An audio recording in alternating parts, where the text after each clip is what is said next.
for the ride. I mean, they're kind of stuck. The Atlanta Falcons are kind of stuck right now with an aging quarterback, an aging wide receiver that they can't come off of. Although the trade rumors have been out there about Julio Jones being shipped out somewhere. Although it is the start of a new era. They finally have a coach that we believe in now with Arthur Smith, and he got the tight end of his dreams with the number 4 pick in the draft. Kyle Pitts going to the Atlanta Falcons immediately makes that offense scarier. Yeah.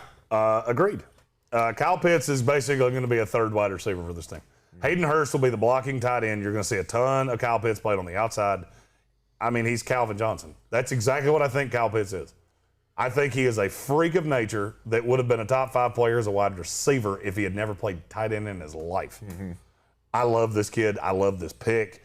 And I'll be honest with you, I like a lot of what the Falcons did. Yeah. I like Richie Grant as a day 1 starter. The Jalen Mayfield thing, you know, I've made my feelings on Jalen Mayfield pretty clear. I was going to say here, Darren Hall was something that was like, I didn't know much about him coming in, and at 108, I thought it was a little high. It was a little high, and the reason that he was the riskiest pick is because I think he's going to have to play more than you want him to.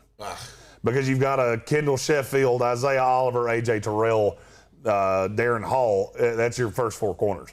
So 3 of them are going to have to play a lot. Yeah. Sheffield, I know. A.J. Terrell, I know. It's the 4th one that I'm not so sure of. I just want to know. I want to throw. Or 3rd one, I'm not so sure of. What, as a defense going against the Atlanta Falcons, what do you do? Who are you going to have? I mean, you have Julio Jones, Calvin Ridley, and Kyle Pitts now. Every one of those guys can kill you on a game-to-game basis. And Russell Gage. Yeah. Just throwing that out there. Yeah. He doesn't suck at football either. How do you game plan for that? If you double team, if you send guys, I mean, just the draft of Kyle Pitts immediately helps his team out because I think Mike Davis is a serviceable enough running back that's going to give you a lot more than Todd Gurley did last year. I'm shocked how much shade there's been thrown at Mike Davis. I think that is absolutely short-sighted as shit. Yeah. The amount of hate that I've seen at Mike Davis. Oh, why did you not take a running back? Yep. Because you have a running back. Yeah. I think you have a starting running back in this league.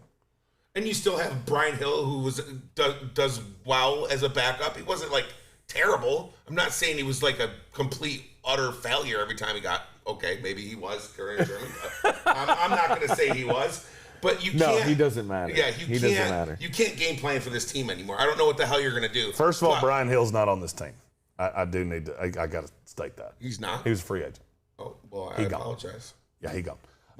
Currently, It's maybe that way I got the look. No. That's actually you got that look because you actually thought Brian Hill was good at football, which I don't. I firmly don't.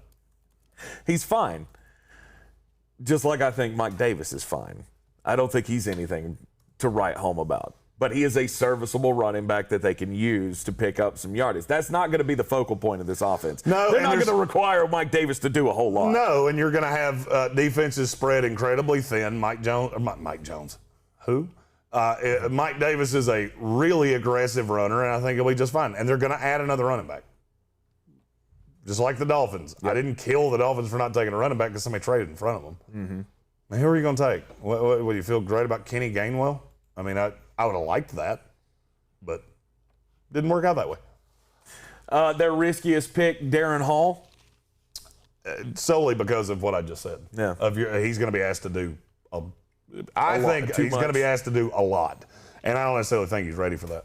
Okay. I'm really curious where they slot in Jalen Mayfield. Like, do they think he can be do they think he slots in as a starting guard? Which is entirely possible. Yeah. I would say he could serve I wouldn't that hate role. it. And I look at Drew Dahlman and Matt Hennessy, you're pretty set at center for an extended period of time. I like a lot of what the Falcons did. I think it was a good weekend for the Atlanta Falcons. I think you were very, very fair with your B- draft grade for the Atlanta Falcons.